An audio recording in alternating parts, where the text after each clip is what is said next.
Okay.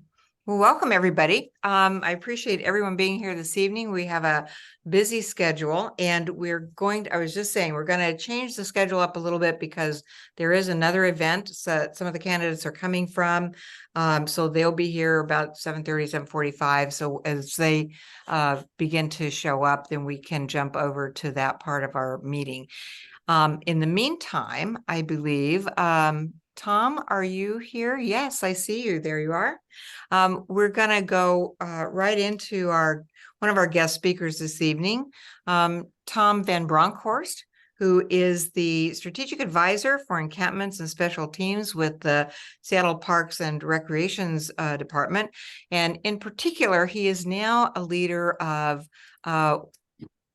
I'm going to say this, Tom, and you can correct me if it's not accurate.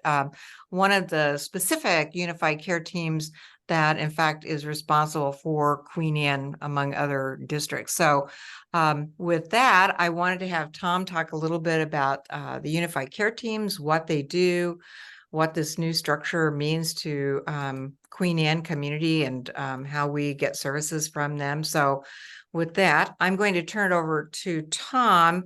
And Tom, let me know when you'd like to have the PowerPoint brought up, and I'll go ahead and do that. Okay, thank you very much. Appreciate it. Thank you for inviting me to come and speak with you about what the city is doing in terms of homelessness response. My name is Tom Van Bronckhorst. I work for Seattle Parks Department, but I'm assigned to the Unified Care Team, which is run out of the mayor's office and is the sort of the coming together of all the departments that work on homelessness response in the city of Seattle. And I'm going to jump in with a quick presentation, and then we can kind of go and answer your questions, more specific questions if you have any. Okay, great. Let me bring up a PowerPoint slide. And so, yeah, and as she's doing that, I'll say that the Unified Care Team, our mission is to ensure that the public spaces, the sidewalks, parks, and streets are open and accessible to everyone. We really focus on making sure that everyone has access to the places that as they were meant to be used. And sorry, I'm trying to get we're there. waiting. Can everybody see that? Yeah, there we are. Okay, and so the next slide is about what the Unified Care Team does. I'm going to try to do full screen, so give me just a second. I know that somebody had a problem with this the last time, so I'm not sure if we'll get there, but okay, well, we may not, so let's go ahead. Okay. Yeah, so we do things like we work on the drawdown of encampments, we work on public safety issues, health hazards, propane tanks, and sharps in these public spaces. We work with community unhoused community to refer them, to engage with them, refer them to shelter or other locations. But we also, with our partner agencies that really work on long-term activation, such as REACH, who conduct outreach with in encampments with those living unhoused. We also work with cross-jurisdictional agencies like WSDOT when there are large encampments on WSDOT right-of-way. That might include places like along the I-5, places like that, and also places like the Myers Way green belt in there.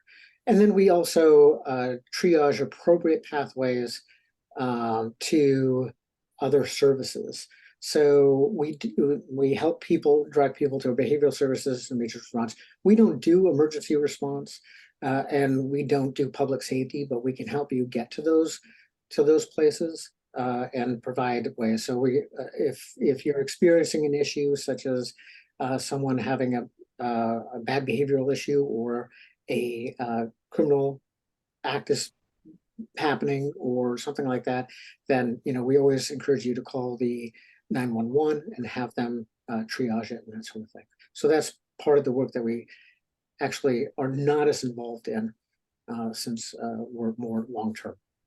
Okay, the next slide. So we've completed, so in 2022, we have done 200 unique site resolutions.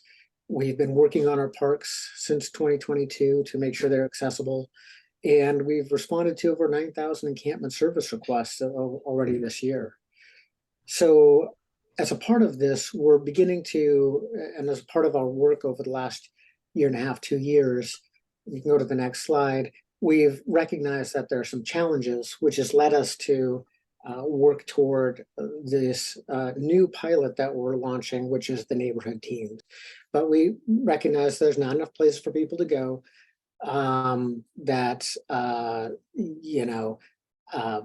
for people in community, for the house community, they want to know what's happening. They want to get more information about how they can help.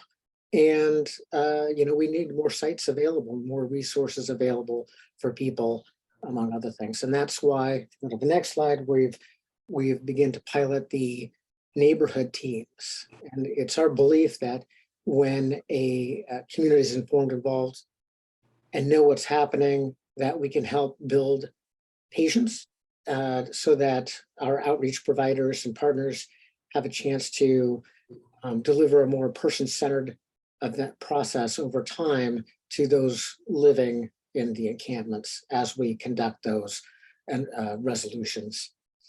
So what do the neighborhood teams do? They are 5 areas in the city. The city's been divided up into 5 regions. The Northwest is the first region, which includes downtown, CID, Queen Anne, and Ballard. So it's District 6 and District 7. And the other ones are North, Northeast, Central, Southeast, and Southwest. And our goal is to know what's going on in the communities, know what's going on in the public spaces, to have a focused team that is deployed exclusively to that region, so they get a chance to not only build relationships with people living unsheltered and know what's happening and be able to work with them, but also collaborate with community partners such as community groups such as this one, to work on activation and for ongoing use of public spaces. So how do we address our service requests? Yeah, click on the next one. This is the process that we go through. We get reports through the community Find It, Fix It. And we usually triage those within 3 days through a customer service team. But we also get reports from other folks, but they usually go into the triage. And in that triage, there's a daily report that comes out on encampments. And within 10 days, we do an inspection on those sites, and we determine what kind of next steps or help is needed in those areas, whether we're going to do ongoing monitoring, whether we're going to try and coordinate some outreach with our outreach partners, adding cleaning or adding locations to trash routes, or assessing them and also assessing them for prioritization. And prioritization is the ranking of these sites in order to help us figure out which sites need to be resolved in which order. And finally, then activation, which is working with community and or just the city doing things to help prevent re-encampment and restoring the public space. All that leading back to doing a better job of status updates to communities, so people have an idea of what's been happening and what successes or challenges we've been having. So the core activities, one thing about the neighborhood teams that's different is that we want to not only work on, and the map you're seeing is of the Northwest region, but we not only want to work on encampments and public spaces, but we want to also extend into picking up litter, doing pressure washing, doing some of these other type of services that help make the community a better looking place, a safer place for people to be, doing a lot of reporting and on other issues that need to be reported through the Find It, Fix It app, and things along those lines. So it's graffiti, drainage, vegetation, those kinds of things. And the next slide, we're going to talk just a little bit, because there's a big question about who to contact. And the best way, and I know this is can be frustrating for people, and we can talk about why it's good and bad, but the best way to submit a service request is through the Find It Fix It app, or calling the Customer Service Bureau, and they will be able to give you an ID for your specific request. And if you already have a report and want to know what's going on with it, you can email it to the Unified Care team. Of course, you can also call or email myself. So I'm one of the community liaisons for the Northwest team, along with Marta Idua. And you're always welcome. People are always welcome to call me directly or email me about specific locations or for updates on what's happening in different areas in the region. And the next slide just talks about submitting service requests on the encampments and going to the website and using the unauthorized from encampments, the unauthorized encampment service request form. There's an abandoned vehicle form if you find a vehicle that may be lived in. And there's also an illegal dumping needles form in addition to, but you can also report these directly on the Find It Fix It app. So, but just some numbers for people. And that's the brief presentation of what we're doing. And I'm happy to answer questions about, well, just about anything you want to talk about in terms of our homelessness response. And we'll talk about, one of the first questions is, why does it take so long to remove an encampment or to achieve resolution on a particular location? And one of our biggest challenges is having places to offer people. The multi-department administrative rules, MDARs, require us to, before we conclude a resolution or a location, that we provide a legitimate offer of alternative housing for people. And access to that housing is sometimes the challenge in allowing us to conclude that process and make that and get to the point of either making the offer, having them accept, or asking them to move, and then cleaning up the location. So I'm going to stop there and just see where people want to go with the conversation. And yeah. If anyone has a question, please just raise your hand. And I do have some questions that came from the folks who are part of the Friends of McLean Park and the East Queen and Greenbelt, because that is an area that probably most or all of you are familiar with. And for the last couple of years, I guess, we have had a group of people who have been working, doing activation walks and litter pickups through that area at least twice a month, sometimes more often, since the big cleanup was done. So, and that group, the members of that group have a lot of experience with the Find It Fix It app and kind of going through that drill. So just to clarify a couple of things. So your team is working on encampments that are on only public property, Tom, or do you work on encampments even if they're on private property? Yeah, we're not allowed to work on private property. Okay. So we are developing a list of guidelines for private property owners and what their tips, if you will, on what they can do if they find themselves with an open lot or an abandoned piece of property.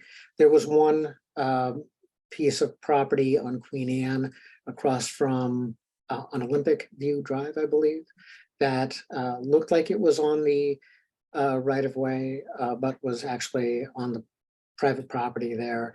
And so we did do an inspection. We alerted the community members that had inquired about it, that it was on private property, and then made some suggestions. But essentially, it's that the private property owner can ask people to move, and they don't necessarily have to follow the MDARs as the city does. Yeah. There's no requirement that they do that. So they can have people move, or they can move stuff off. And the city will come and pick up debris that's left on the side of the road or on the right of way, and we can hopefully support people in doing that. Okay. Um, one of the things that, and you're talking about public property beyond just the scope of parks. So it could be a Yes, sidewalk or street right away or something a like. lot of encampments are on the street right of way, on the sidewalks or on the street right of way. And so we have a close relationship with SDOT, who manages those spaces. But in the Northwest region, Parks Department are the team members who are going out and doing the removals. In Southeast and Southwest, when those get rolled out, it'll be SDOT employees who are doing the cleanups and doing the teamwork. But they will also go into parks, because parks people will be there. Oh, okay, great. They'll cover parks for us, and we cover streets for them in the Northwest, and it'll be in the Northwest Okay, East and Central areas. great. Carolyn, you have a question, and then I have some more questions that came from this other group, so. One question I have is, I think for some of these people in encampments, they view the encampment as their community. Is there ever any effort to move sort of the group into Mhm. a place together, or several people together versus one person here, one person there? Yeah. Uh, that question is probably best answered by our outreach partners, Reach.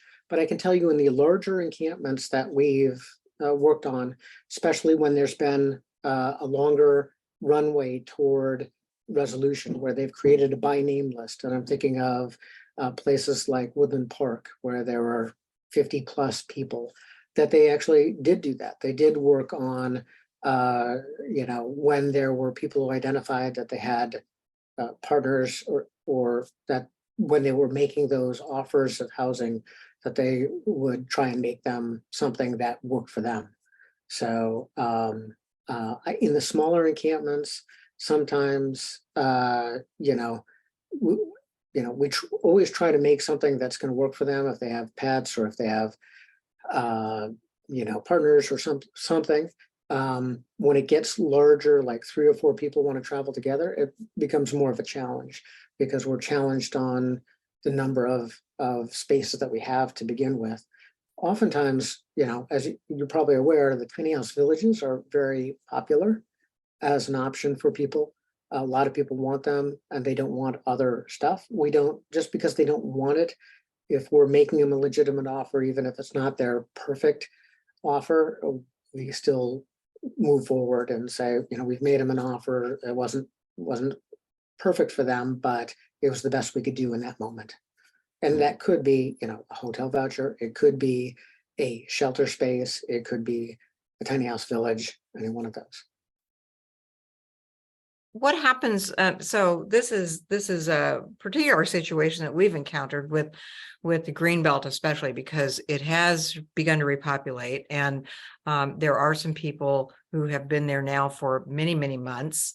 And there's an individual on Aurora who's been in his position for many months and has been cutting down some trees. So what happens when people just refuse to accept the housing that's offered? It seems, I'll just say this. It seems that it's like the response is okay, well, then just stay here, because there doesn't seem to be a way to actually get them to accept shelter. And we have that repopulation issue now in the Greenbelt. And So. that's the biggest challenge of a lot of the locations, which is why we talk about activation, is trying to discourage repopulation. But it happens particularly in green belts. They're a big challenge for us because they're hard to control. But getting back to your question, which is, if we're engaged in a pathway toward a resolution and working with our outreach partners, we usually determine a timeline for when that is going to be completed. So it's not a never-ending process. It is in larger areas, they'll create a by name list, which means they go in for a certain period and actually talk to people, identify who's there by name, and then work with them individually to try and find them the best option. But that doesn't go on forever. And it kind of depends on when we have the housing available and how many people are there as to how long that could take. But, there is a definitive end date. And when that end date comes, if people are not accepting of whatever offer we made to them, then they need to leave. It's their, they go. And yeah, we don't tell them where to go, but we do, and they do leave. And we do help them store their belongings if they want that. And I think right now the acceptance rate is about, I believe about 20%, somewhere in there, maybe a little bit less. A lot of people don't accept the housing anyway, even if it were something they're just not ready to come off the street yet or out of living in the rough. And I guess one of the other factors that has played into this, particularly for Queen Anne anyway, is that we might observe something very shortly after somebody has repopulated in an area, whether it's a single camper or multiple ones.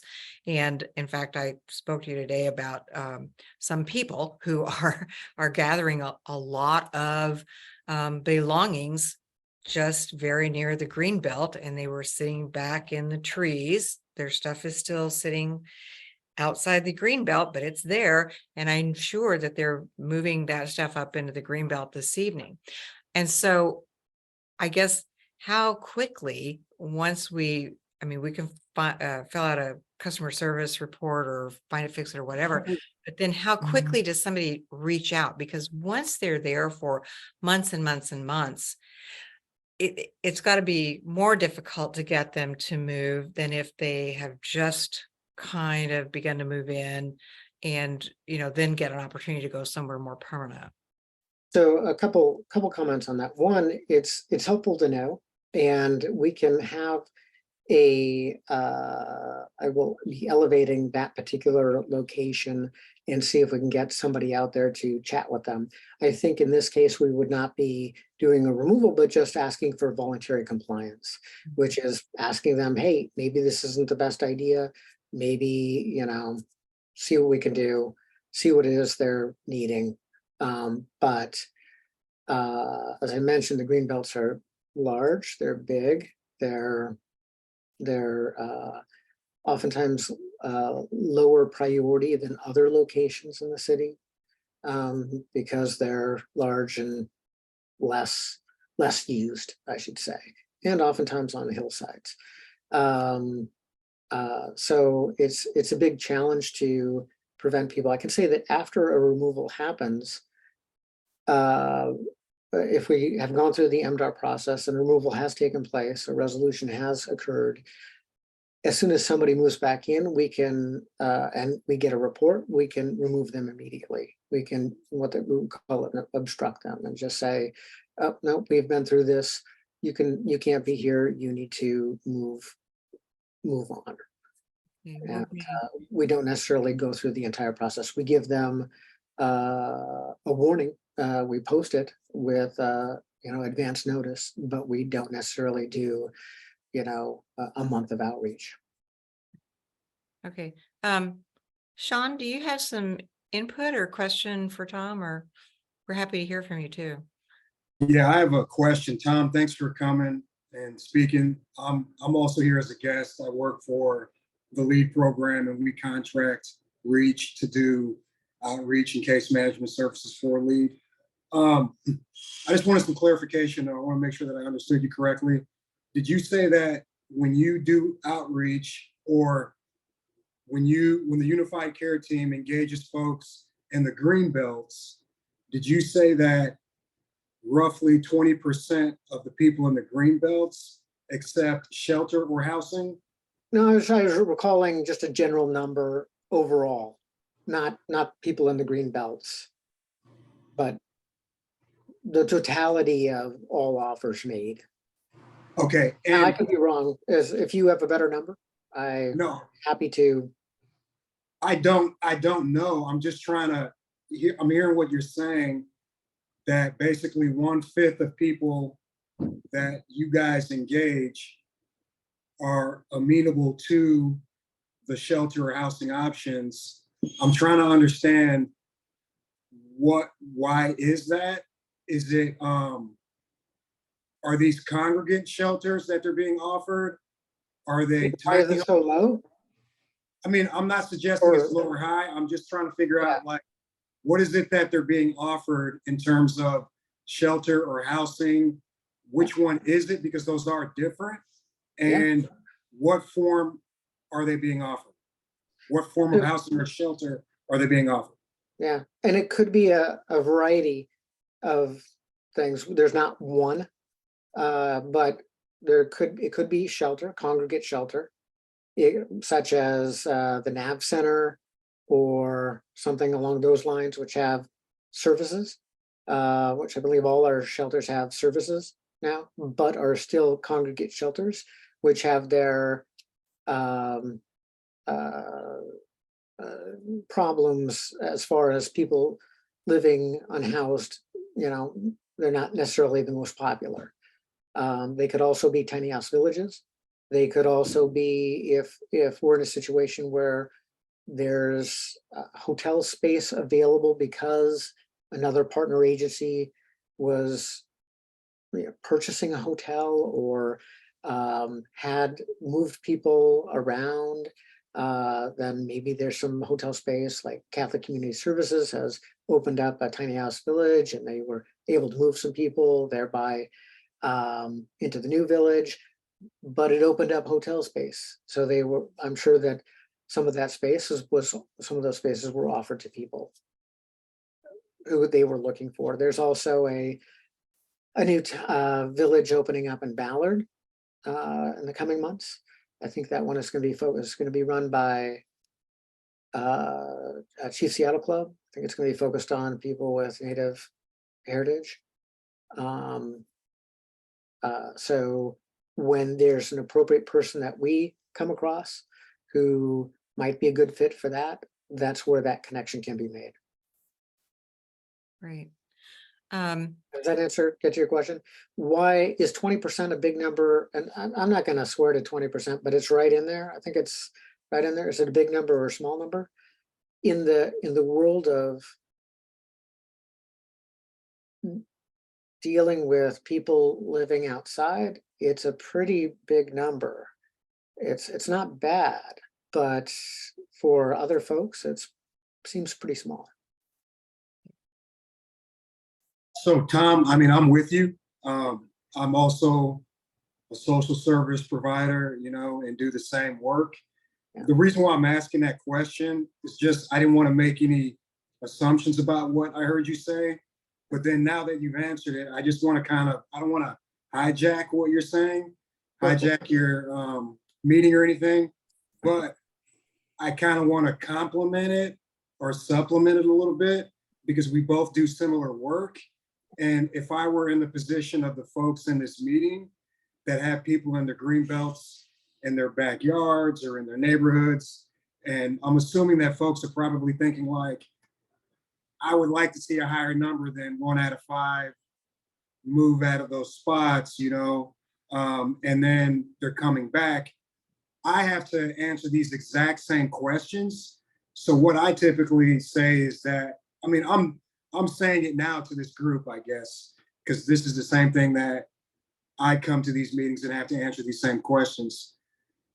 The folks that we work with, because they're the same people, a lot of them are living in the encampment, in the tent, because they don't want to be in a congregate shelter. They are completely averse to that. They are averse to being in a place where they feel constrained. Oftentimes those conditions are really suboptimal because of a number of different factors. They may have been kicked out of congregant shelters. There may be people in there that they have conflicts with that they're trying to avoid. The conditions, like I said earlier, are not the best. They're in bunk beds in very tight quarters. A lot of people just do not want to stay in those places. And so I guess what I'm trying to like allude to here is that I bet if I ask Tom, what are they amenable to? In my experience, tiny homes. If you provide them lodging at like a hotel room, LEED has that, where empty hotel rooms have been converted to non-congregate shelter. Those spaces are available. I think that there are many of those places out there, but they're not staffed. And that's another huge issue, is that you need staff on site that can intervene, that can provide the treatment services to address all the underlying issues. And just like our SPD partners have a staffing crisis, so does the social service sector, the human service sector of social services. I'm a social worker. I work at a place where thank God, I'm paid a living wage, so I can live downtown, and I can quickly meet with everybody that I work for and I serve. But most of the social workers that I know can't. And that's a huge problem that the city's facing in terms of staffing these facilities that these people that are in your green belts are willing to go to get the help that they need. So I guess what I'm saying, just kind of to bring it full circle, is we have the same problems that SPD has, that we are all understaffed and under-resourced. And the people that we're serving, they're going to continue to reject congregate shelters. And what's going to continue to happen until we figure out a way to resource this in a more cost-effective way, we're just going to continue to displace these people over and over and over again from neighborhood to neighborhood. And it's just going to be a whack-a-mole game that we're playing year after year after year. So just want to clarify that. I think that's, yeah, I'm not a social service person, but would agree 100%. I think the other element of that is more rehab beds, more mental health treatment facilities are also needed as a part of that array of options for people. We could go on. This could be a meeting unto itself, and I'm sure we'll be talking more about it. So thanks very much. And somebody asked about the slides. Yes, we'll distribute the slides presentation in the newsletter, so a link to it. So that'll be available for everybody to see.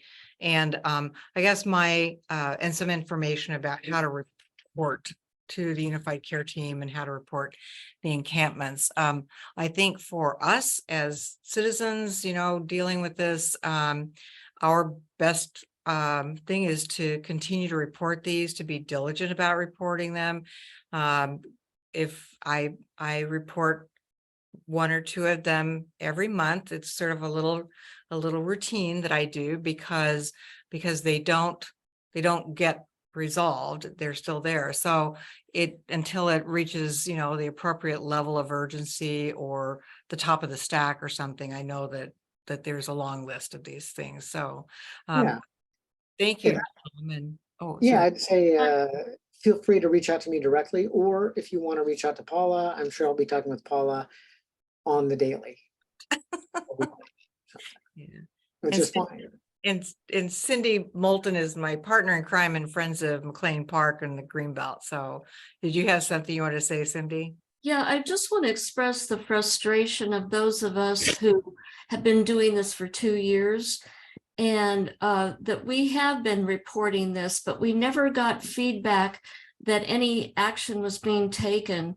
We didn't know that anybody was going into the Greenbelt until you and Paula got connected. We never get feedback that some outreach person is going in. And I think that was the first time an outreach person did go in to our Greenbelt, was just a few weeks ago. We do hear this happens in other parks and other Greenbelts, but never here in McLean Park and Northeast Queen Anne Greenbelt. And so it's just a mystery, you know, that we're speaking to outer space and we're not getting feedback. We didn't even know somebody, you know, from outreach was going and talking to those people. And that was one time. So I just want to explain that as we report, but we don't know what's going on and we don't hear back. So all we get is, oh, trash mitigation. Well, trash mitigation is what we're doing. So what we really want is unauthorized encampment. There needs to be a choice on there to come and engage with the campers and to try to get them services and housing. We don't want you to come in and just try to do trash mitigation. We're doing that. So that's not one of the choices on there. Yeah. Yeah, and I hope that in the neighborhood teams model that outreach people, engagement people, such as myself, can help close the loop and provide you with more information about what's happening. So that's one part of that. In terms of outreach to people in the green belt, we have been out there. I don't know how much outreach. I think they talked to them one time that I'm aware of in the last few weeks. I know that we've been out there before. Trash mitigation is a part of what the neighborhood team does and will continue to do so that it doesn't get out of control. But in terms of doing outreach to those, let me start. The city has some outreach people that does some of these smaller projects, and we'll continue to work with them to do outreach with those folks.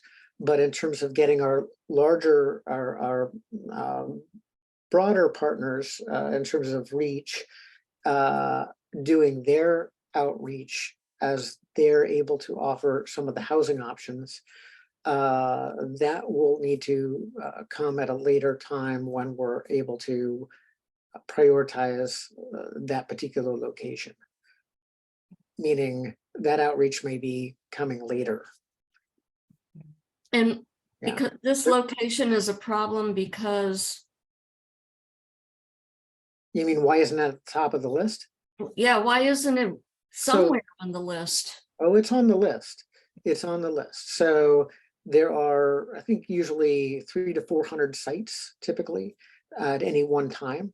And we go through a prioritization process where they do a site inspection, and that site inspection gives them points for different kinds of activities that or things that they're seeing, whether there's a danger, whether there's large amounts of gas tanks, whether they're near school, whether it's blocking the sidewalk, all these different aspects, and it's given a number that helps rank a location.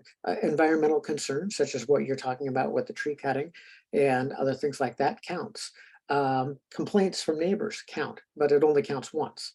So a complaint will count one time, and it goes on as 1 point and helps prioritize that all the encampments. Having said that, the Unified Care Team does go through those lists and does further refine the list based upon things that might be happening more broadly, such as an outbreak of fires in the neighborhood or in the area around a specific location, or the number of locations in a specific sort of little bit broader area beyond what that Drug use. Okay. I hate to cut Yeah, this off, but criminal activity. yeah. We're gonna have to wrap it up there, and maybe we can have a one-off meeting to talk more specifically about the green belt and stuff, because it is sometimes curious how it seems to work and how it doesn't sometimes. So anyway, Happy to do it. but thank you very much, Tom, for coming to present, and we do appreciate the responsiveness that we've gotten recently. So we'll be in touch often. Continue So, with that, I hope. That'll thank be our you. goal. Thank you, guys. Yeah. Okay, so I expect that soon we'll have our other candidates coming in from the Uptown meeting. And I don't see Maria Barrientos. Maria, you're not here yet. She's coming to talk about Storm Country, which is happening over near the Storms Training Facility. So stand by for that. So we'll keep going with some other, let's do a couple of general business things. And then when we see the candidates come in, Beth, I'm going to rely on you and Josh to give me a heads up when you see them arriving so that we can get to that important part of our program. So with that, let's ask for the treasurer's report, Ben.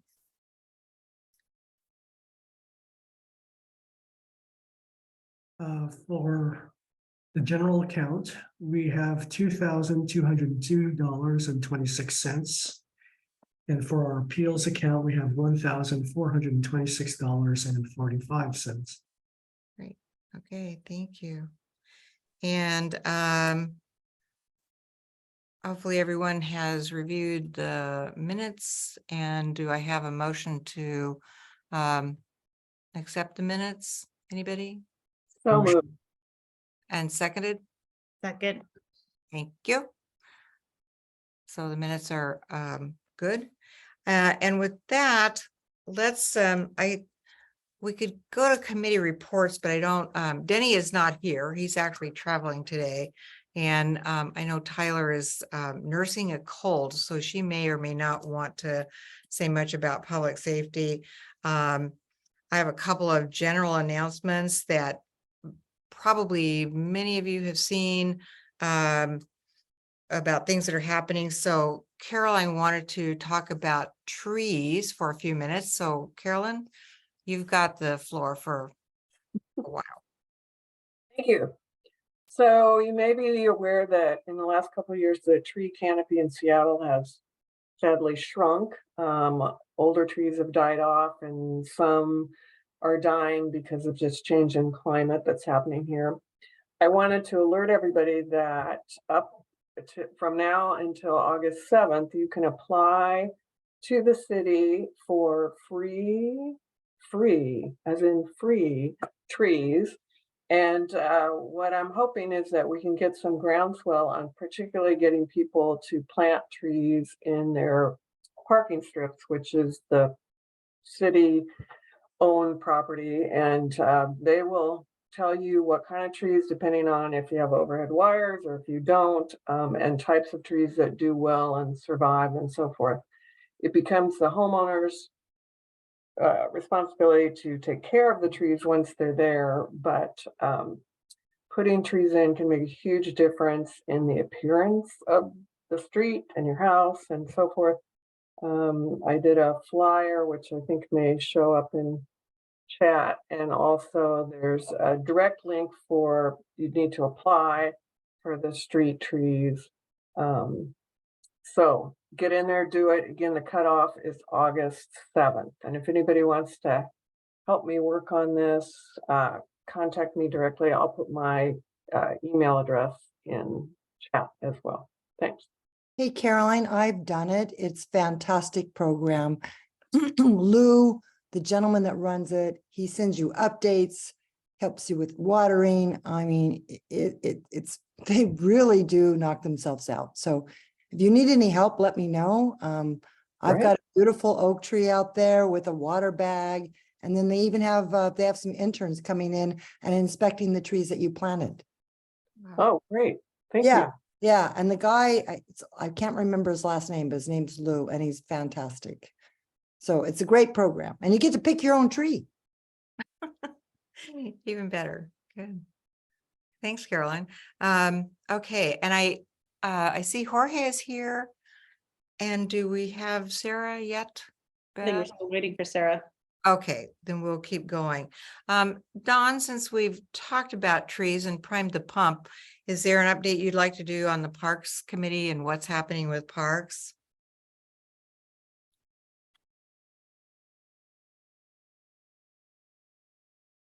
You're muted, Dawn. Don't you wish you could just do that to me so often? We just had a great meeting last night because I didn't really have anything for the agenda. So it was more like, hey, does somebody have something to talk about? And we did. We talked about the trees with Caroline, which was very good, and noted that those are SDOT trees. We don't get to go and plant those in parks, unfortunately, but they're out there for SDOT. And Sharon brought up off-leash areas, no surprise.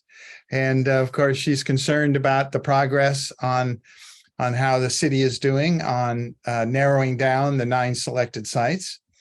It was interesting that I did get something from the council president about off-leash areas that had a map that showed where there are 3 off-leash areas already in the planning stage, of which Smith Cove is one, and I believe those are funded.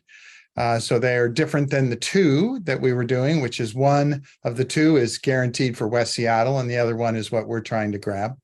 But we kind of walked through all that, and then we talked a little bit about Rogers Park and how there is absolutely no maintenance there, and it seems like the only places that are getting maintenance right now in the Queen Anne and Magnolia, because I talked to Magnolia area, is Cary Park and Parsons Garden and the Bowen Viewpoint, Betty Bowen Viewpoint. Those are all prime locations for tourists, and but all our other parks are just in decline. And it's a shame because the very reason that they put forward the Metropolitan Parks District was because they said this will solve our maintenance issues. And it's just a shame. And so, we're still moving forward. And I've been tasked with which is both not only a self-imposed but a committee-imposed task of trying to find out where Smith Cove Park really is. Where are they in the planning stage? What information can they give me? Our concern is how big are the soccer fields? They were designed originally for U11 fields, which are smaller than, of course, the older fields and smaller than the big professional fields, right? So we're wondering if they made those fields bigger, which is why we lost some off-leash area square footage, because we lost a little over a half acre of the planned 1 acre off-leash area in Smith Cove Park. But it does show that parks is actually very hard to deal with right now. And I'm hoping with the new parks superintendent that it's going to come back to norm. It's very hard to get through to them, talk to anybody, get any results, on and on. And then, of course, Paula, if you want to, or I can, we are been talking about the Queen Anne Community Center and taking a look at things and seeing, we met with the architects so that was interesting, but it's in such the early stage. We don't have much, but we are involved. And of course, at some point they're going to bring this, and we'll make sure they bring this to the greater community for discussion.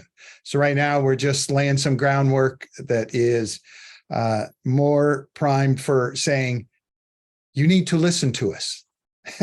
Make sure you listen to us. If you don't, we're going to tell you anyway. So it's that's about it for parks, and we will not be meeting in August. I'm not sure anybody will be around to come, but I know I will be exploring parks. They will be in other areas than Seattle, but that's where I'll be for August. Great. Any questions? Questions for Don? I think everyone is here now, Paula, for the candidate. Yeah. Okay. Thank you. And Sharon, I see you've got your hand up. I'm going to come back to you after our candidates speak. So thank you. I won't forget you. And with that, I'm going to go ahead and turn it over to Josh Daniel to proceed with our candidate events this evening. Great. Hi, everybody. As you may know, we're following up on last month's forum where we welcomed candidates for the city and county council positions that are getting elected. Tonight, we have 2 of the 3 King County Council District 4 candidates and 1 of the 6 City Council District 7 candidates. That's a lot of numbers. These are the folks who were not able to join us last month, so we really appreciate their making the time to come join us tonight. The format will be the same as last month's discussion, so we'll have 2-minute introductions by each candidate, and then a 3-minute response to a prompt. We're not going to take questions from the audience this time, but we do expect that in the future, after the primary, we will have a more in-depth forum and welcome feedback on issues that you would like to hear explored. If you have thoughts about that, please direct message or email Beth Bunnell. Tonight, we'll do, again, the same format. So we'll group candidates so that in round 1, the city council candidate will answer, and then the 2 county council candidates, and then the same in round 2. We'll do city council first, and then the 2 county council candidates. So as I said, the first question will just be 2 minutes introducing yourself. And then for round 2, that'll be 3 minutes. And the question will be public safety and public health are key issues in this election. What are your top strategies for addressing them?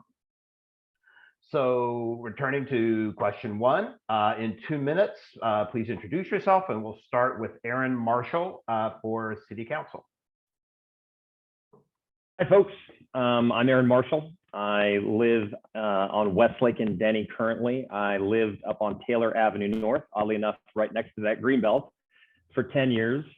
I am currently a Seattle police officer. I've been on the Seattle Police Department since 2013. For the first year of Seattle Police Department, I worked Queens sector, which is exactly where you all live. I moved into downtown and worked there for 2 years, and now for the last 7 years, I've been on a proactive unit called the Community Response Group, which largely deals with narcotics, violent warrants, undercover work, and things of that nature. We're based out of the West Precinct, but we're a citywide asset. I would say that about 60 or 70% of my work is specifically in the West Precinct, which includes Queen Anne and obviously downtown because of all the issues that have grown over the last 4 years. I was not planning on running for city council. I announced in May, and the reason I did so is I don't think that there is a single candidate who's running who really understands public safety, and certainly not as well as I do.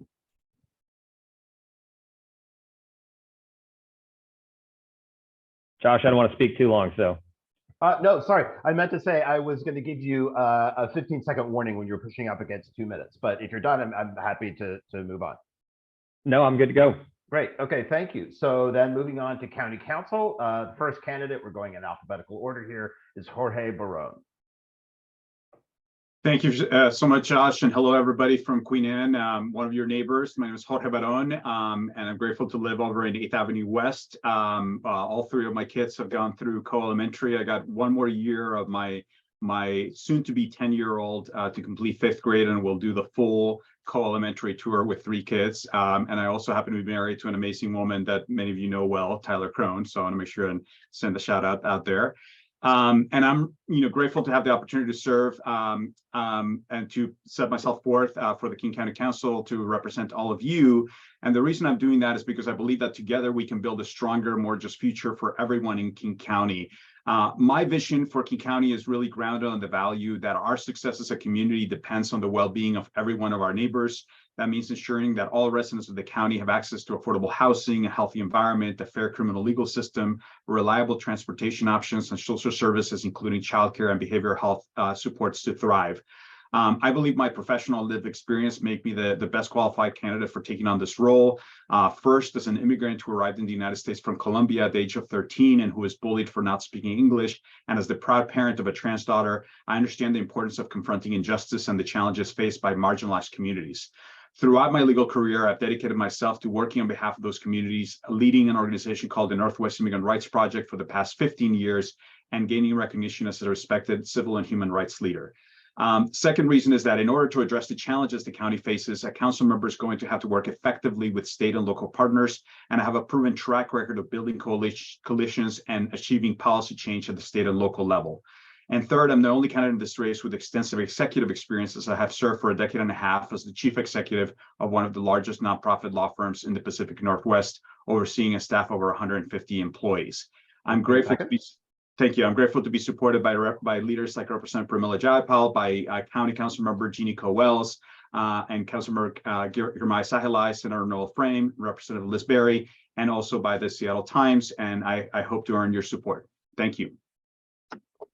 Thank you. And our next candidate is, and I apologize if I'm saying your name wrong, Sarah Rendveld. Yeah, it's Sarah Reineveld. Thank you all so much for having me this evening. I am Sarah Reineveld. I'm also running for King County Council District 4. I'm a public sector attorney, proud mom of 2, Seattle public school parent, transit writer, union organizer, and community advocate. I grew up partially in Queen Anne and my mom still lives there. I have dedicated my 15-year public service career to advancing progressive policy, legal, and budgetary solutions to some of our region's greatest challenges. As a managing assistant attorney general in the office of AG Bob Ferguson, I have worked to protect wages and for protections for working families. I've held environmental violators accountable and worked internally to unionize our staff.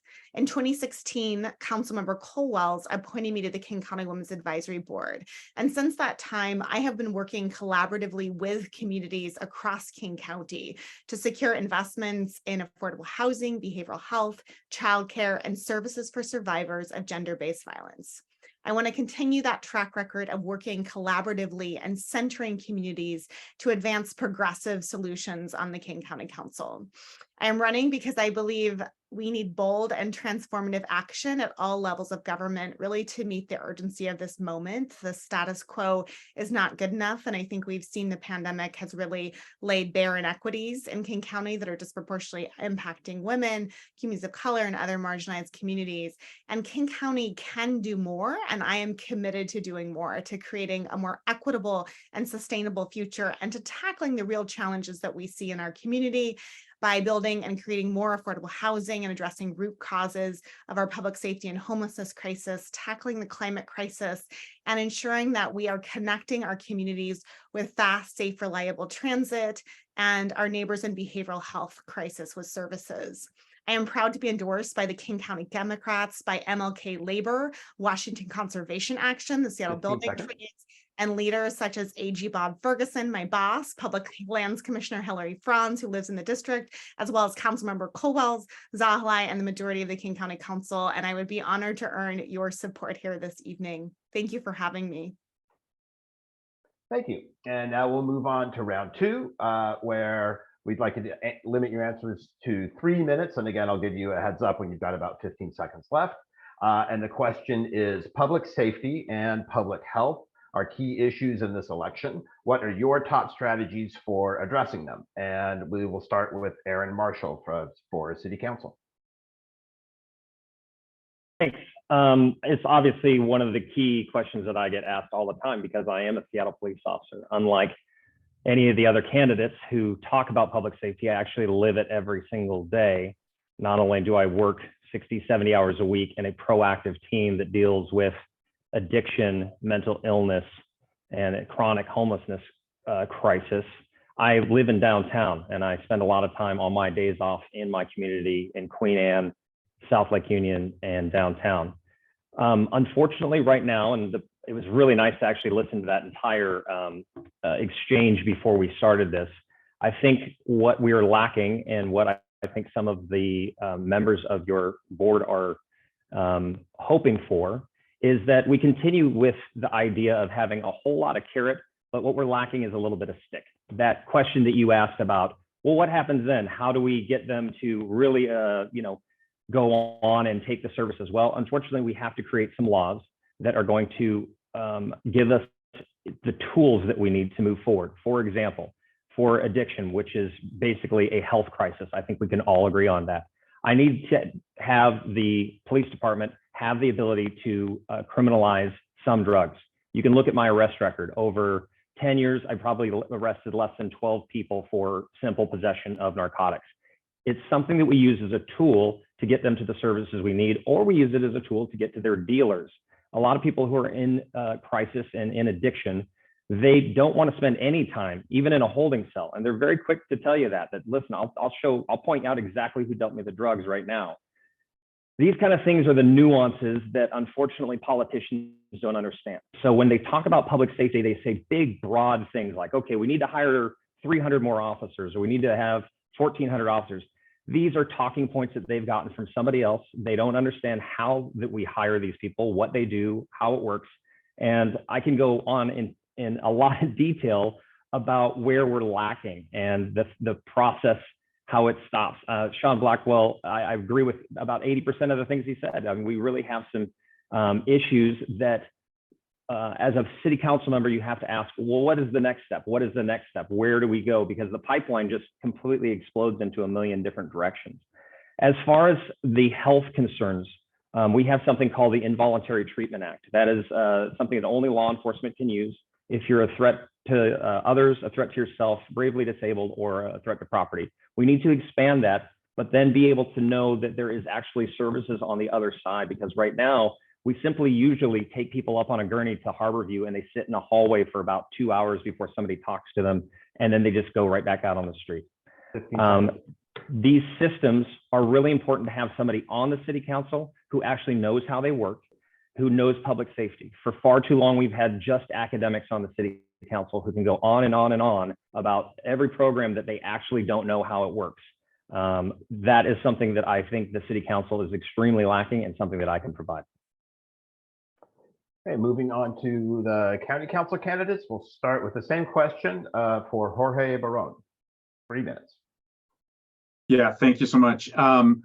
Well, I think for me, one of the things that I want to make clear is that I approach these issues both in terms of public health and public safety from the approach of values. And for me, one of the key values, and one of the things that government needs to be making sure is that everyone in a community deserves to live in a safe community.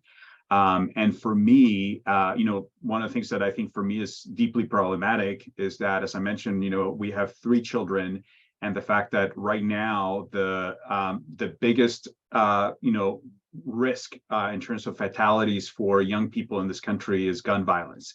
And to me, living in this community, having that situation is something that's unacceptable, and I absolutely want to work at if I get the opportunity to serve in the county council to make sure that we're addressing those issues. For me, it's also really important that we use, similar to the approach that we use in terms of public health when we talk about, when we talked about the COVID pandemic. We talked about the importance of following the science and being guided by evidence-based approaches. We talk the same way when we talk about climate justice and climate and the climate crisis, that we need to be following evidence-based approaches to address those issues and to trusting the science. And that's the same approach that I would take with regard to the steps and the approaches that we need to take towards community safety. So I think we need to be investing and scaling up programs that have a good track record of helping to reduce the incidence of harm-causing behavior. And we have some great models here in the local community. I would highlight 2, including the LEAD program locally here in King County. That's where the program got started, and that has shown and has been demonstrated to reduce the incidence of harm-causing behavior. We also have a great program that the county funds called Team Child that works with youth and at-risk youth and helps reduce the number of instances where they have further interactions once those interventions have been made, to reduce the situations where they have additional interactions with the criminal justice system. And the challenge I think that we face right now is that we are confronting, the county in particular is going to be confronting some of these situations where these programs like Team Child, for example, are currently funded primarily through the general fund. And as many of you know, the county right now is facing a significant shortfall, and we're actually going to be confronting, and even before Sarah or I would get to serve on the council, the council is going to have to consider changes to the budget for next year this fall. And my concern is that some of the proposals are to actually cut back things like $25 million cut from public health, and things like Teen Child will be at risk. And so for me as a council member, my goal will be to make sure that we preserve and protect and make further investments in the programs that evidence shows can help us reduce the incidence of violence in the community, and to actually keep us and the community safer. Thank you. And finally, Sarah Reineveld, go ahead. Yes, I have doorbelled thousands of doors, and public safety issues are top of mind for constituents in the 4th Council District. King County must do a better job of investing in public health approaches to address our public safety crises, and that includes addressing the fentanyl, gun violence, and gender-based violence crises that we see in our communities. As an assistant attorney general who has served on the opioid task force, I've actually worked on the issue of addressing opioids in our community and also worked to address gun violence in our community. I am committed to scaling up evidence-based and community-based solutions to address the root causes of our public safety crisis. First, I want to help lead to scale up public health approaches to increase community safety by investing in upstream solutions that reduce crime and recidivism, such as scaling up permanent supportive housing, as well as behavioral health through crisis care and expansion of our treatment beds, substance use treatment, particularly substance use treatment on demand to address our opioid crisis, and effective diversion programs like Jorge mentioned, such as LEAD and co-lead, and re-entry programs, and also gun violence prevention programs. We need to do more to prevent gun violence in our community. I think that the scale of the fentanyl crisis really demands that we elect a leader who can work with state and local leaders to scale up public health and evidence-based treatment solutions. And as someone who's actually worked on this issue as a member of the King County or as the AGO opioid task force, and also in the context of work with King County issues, I am committed to urgently addressing this public health crisis by scaling up medicated assisted treatment on demand and evidence-based treatment hubs, where those with opioid use disorder can drop in and be connected with mental and physical health. That sort of approach has decreased mortality in these cases by more than 50%. We need to be investing in it and scaling it up. I also want to work with local and state leaders to invest in behavioral health, treatment beds, and effective navigator programs. So we need to get people into services through crisis care, the expansion of our crisis care centers that are going to be coming and implemented soon here, and also our Radar Navigator program, which provides crisis de-escalation, outreach, and referral services to those in crisis.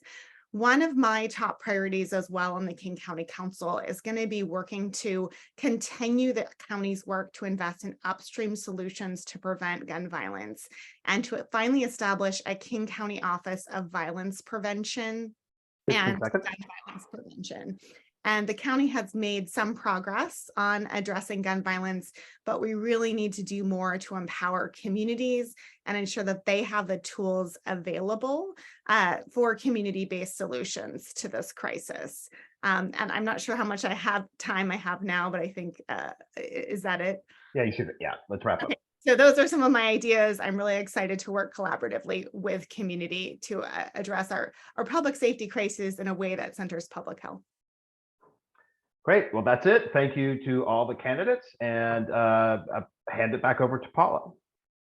Thanks, Josh. And I guess as a closing note on this, August 1st is coming up very soon, and that is the day. So make sure that you are voting, that you, know as much as you can about all of our candidates and all of our issues, and exercise that voting privilege, because it is a privilege and it's how we make a difference. So thank you all for being here. We'll look forward to hearing more from you in the near future.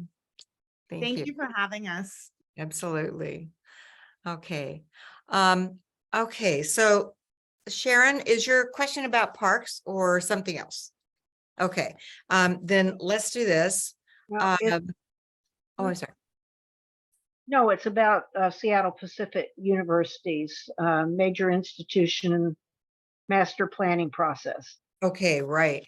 Then let's do, I know that Denny isn't here, so we won't have a report from the rest of the LERC activity, but I know that you had asked about sending a letter with the comments, and so go ahead and I'll let you. Well, I'm concerned because time is of the essence, and it came to my attention at the last meeting that even though all the people from the university and the advisory committee came and presented to our land use review committee, that those comments are not a part of the official record. And we raised a number of concerns and issues, and I want to make sure that they do get included in the official record. I don't know if Denny will be here next week or if there's going to be a LURC meeting. You would know probably. I am not 100% sure, but I believe there's going to be a LURC meeting.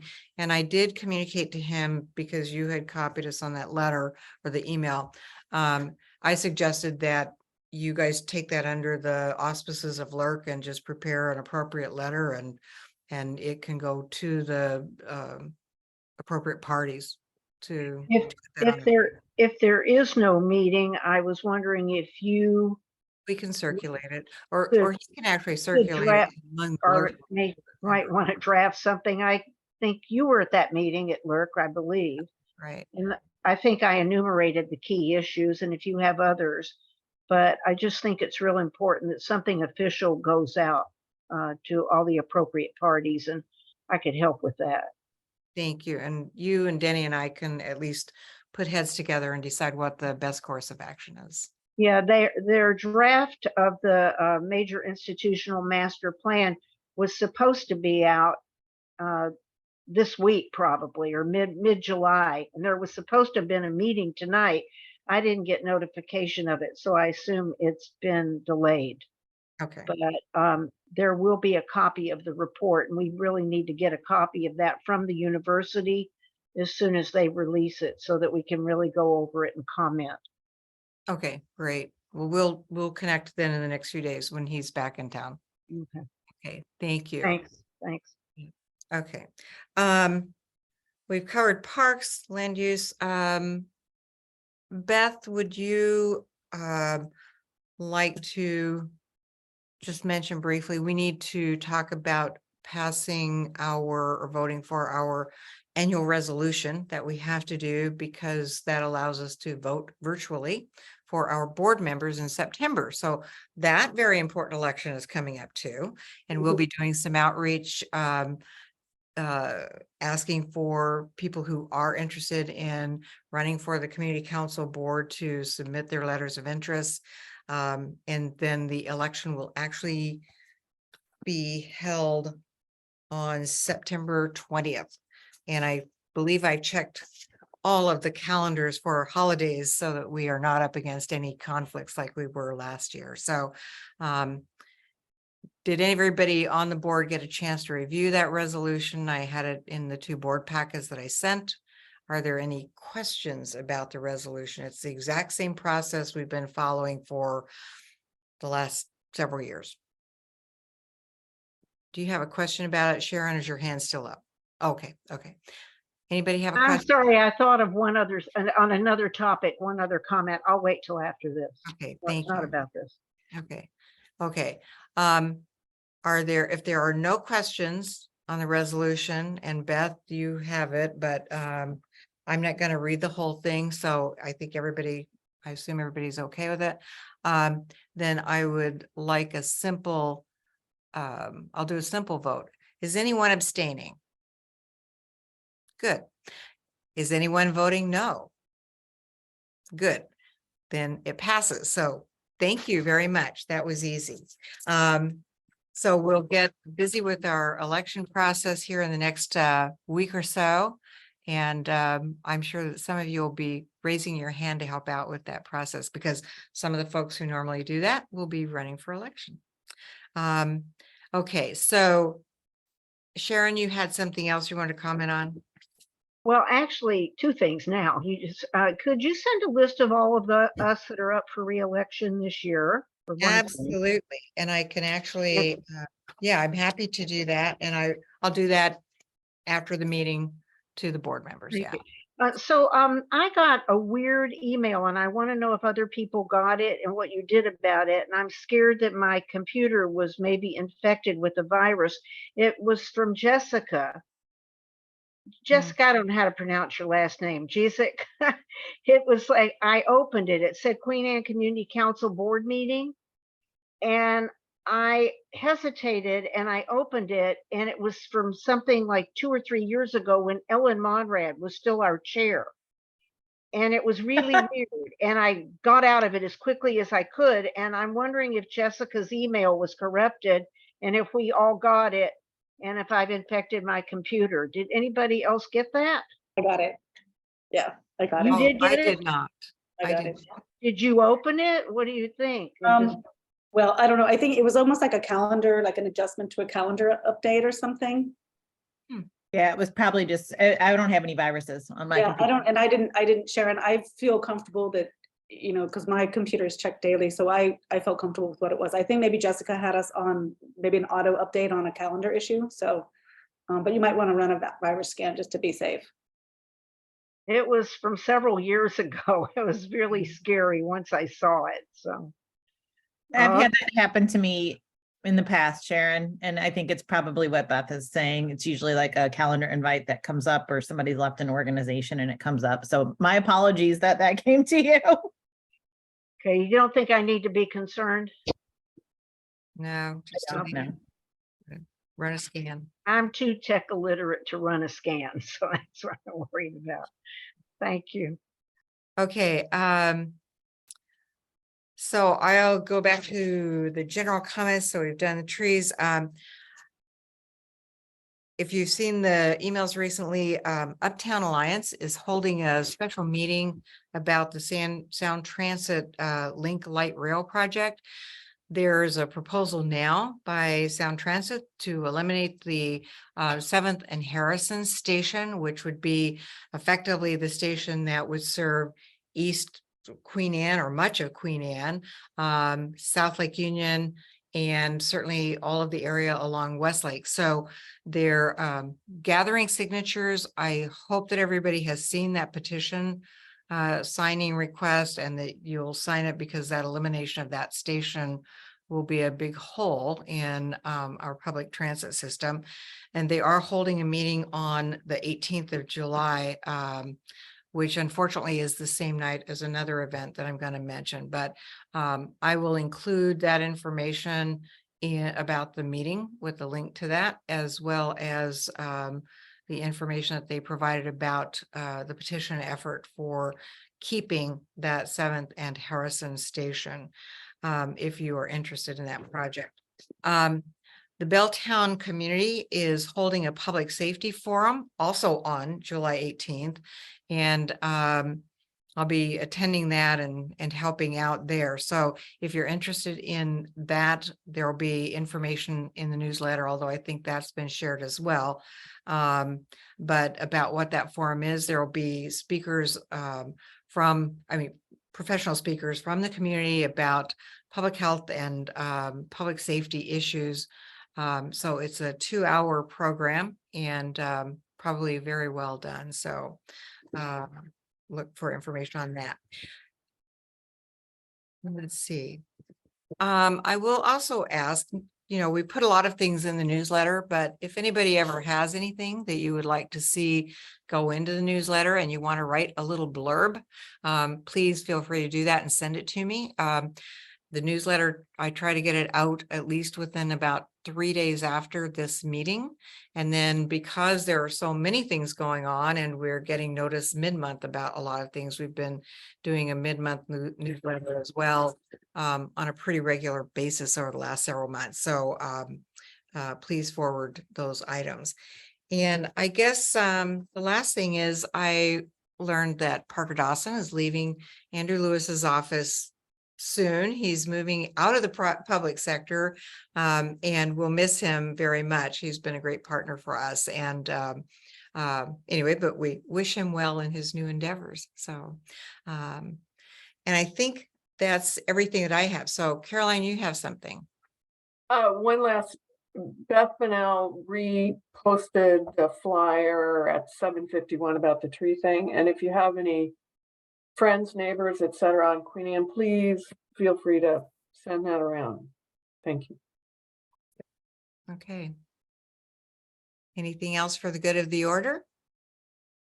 Well, thank you everyone for a great meeting this evening. And thank you again to our candidates and our speakers because you make the meeting interesting. And thanks again. We'll see everybody. We will not have a meeting in August. I'm entertaining the state of Texas for much of August.